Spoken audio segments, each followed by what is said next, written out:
Please be seated.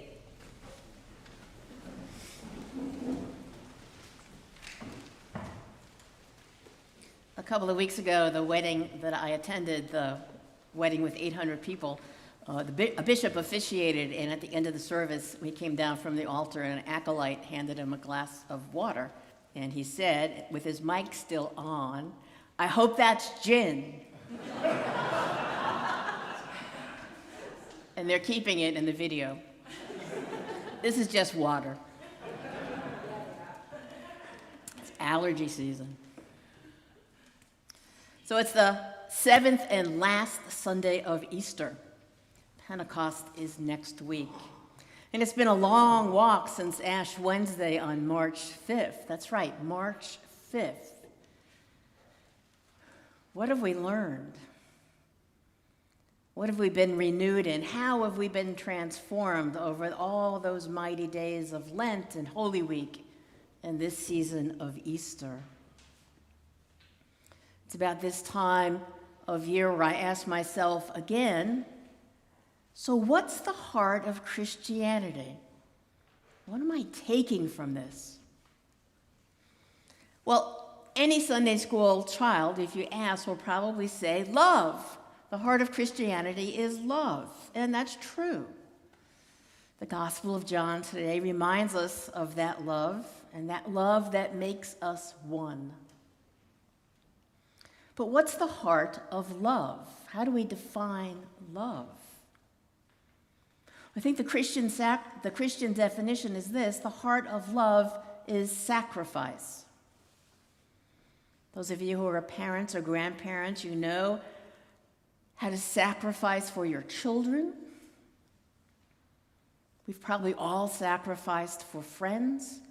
We've sacrificed for things we consider to be a good cause. Sacrifice meaning we give up something that we may need ourselves because the other needs it more.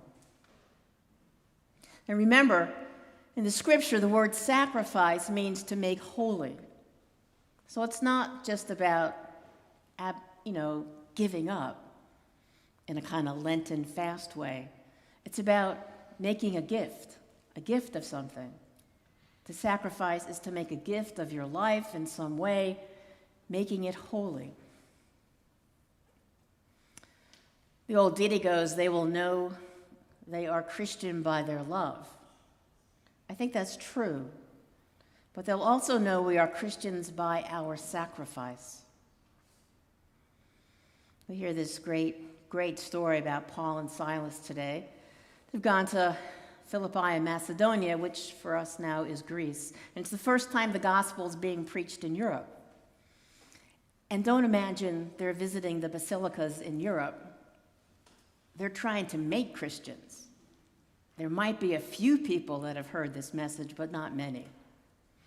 So how do they share the gospel? Paul always shares the gospel by saying, we preach Christ and him crucified. That's it. We preach Christ and him crucified and risen from the dead. The two go hand in hand. But we have this crazy story today. They come across this enslaved girl, or she comes across them over and over. She's a fortune teller. She's held in slavery so that someone else can make a profit off of her.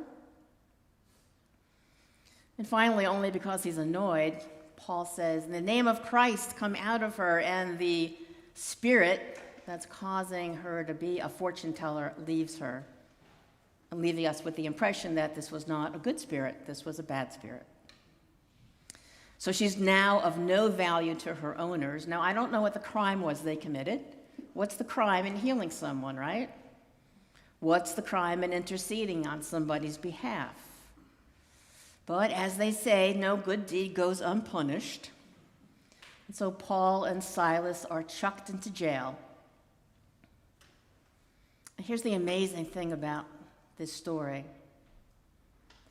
Beaten and wounded as they are and aching, they sing songs of praise and preach the gospel of good news. They sing songs. They rejoice.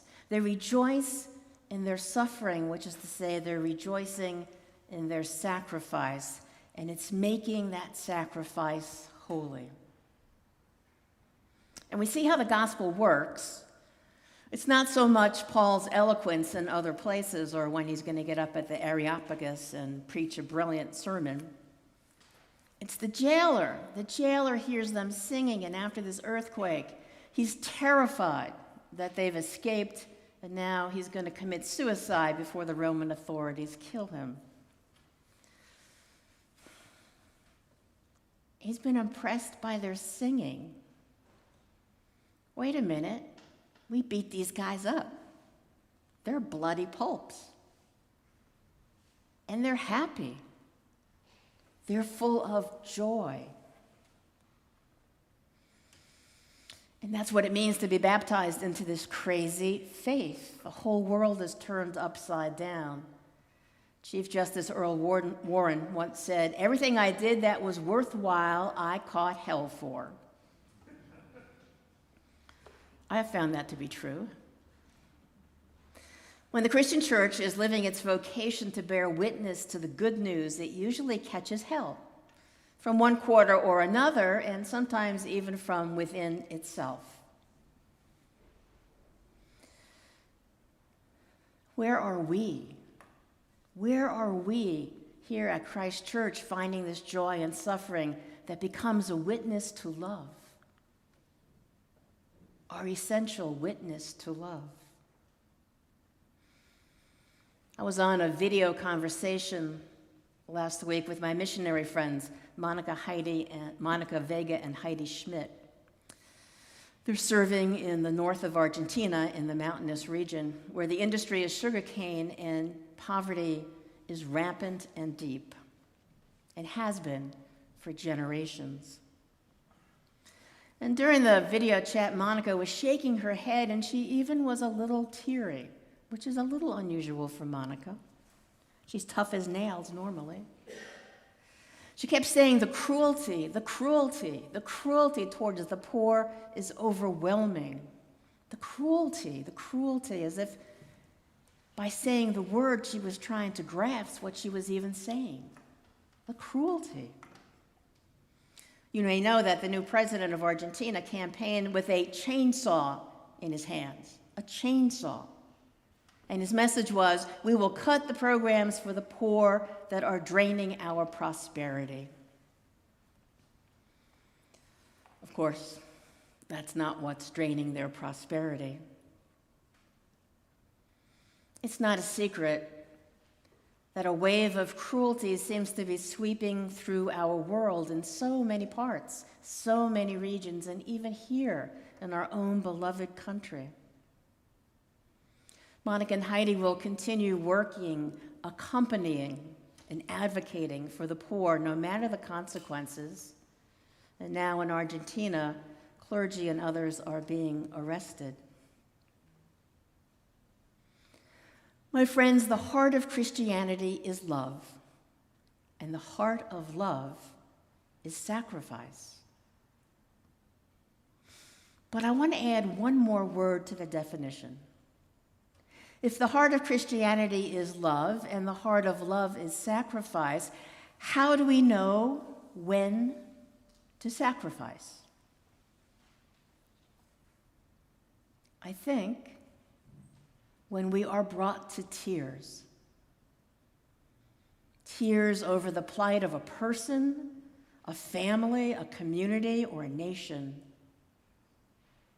From tears follows action. We have to be moved before we can act. In our parish, we have some members who are ill and homebound. Moved by their plight, a new group of people are forming to spend time with them, to take communion on Sunday to them, to prepare or organize the preparation of meals for them. This community has done it before and will do it again. It's a sacrifice. And the sacrifice is motivated by compassion.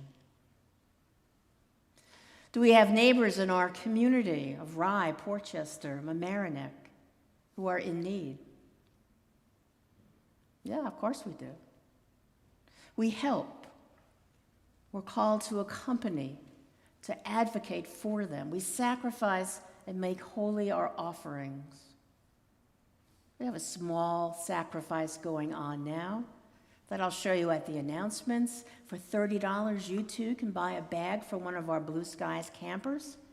Kids whose parents can't afford the necessities of a summer camp to put in that bag. So moved by their plight, we've decided we can do that and more. This past week in her Friday email called Unofficial Letters, Bishop Mary Glasspool, who will soon retire, wrote about Pope Francis. In particular, she wrote about his pilgrimage to the death camps at Auschwitz and Birkenau. This is what he said about his visit.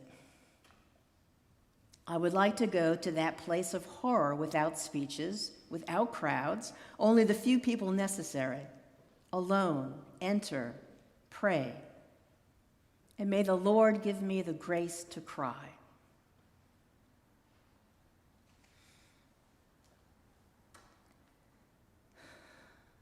In my rapidly advanced aging, I'm pondering the necessity of the gift of tears and how important it is for all of us, how essential it is for Christian living. First of all, tears that move our hearts to receive the abundant love that God showers on us, that God shows us in his Son, Jesus. Tears to receive that love. Tears to open our hearts in love and sacrifice then for our neighbors. Some of us, most of us, are good at those tears and sacrifice for our family and friends, but the Christian life calls us to more. Because our neighbors are everyone.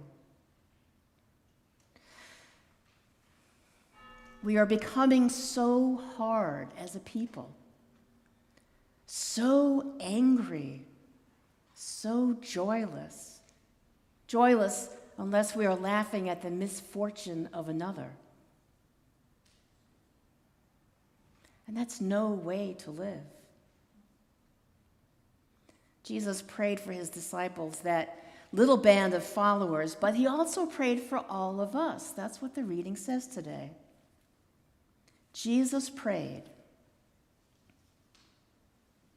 And that prayer of Jesus is uttered through eternity. And it's as active now as it was then. Father, make them one. Make them one in us and in our love, that they may be that love. And what's the love that Jesus showed? The love of sacrificing, of offering, no matter what. But with that peculiar Christian twist, offering it with joy, the kind of joy that allowed Paul and Silas to sing, beaten, bloodied, shackled, and still singing.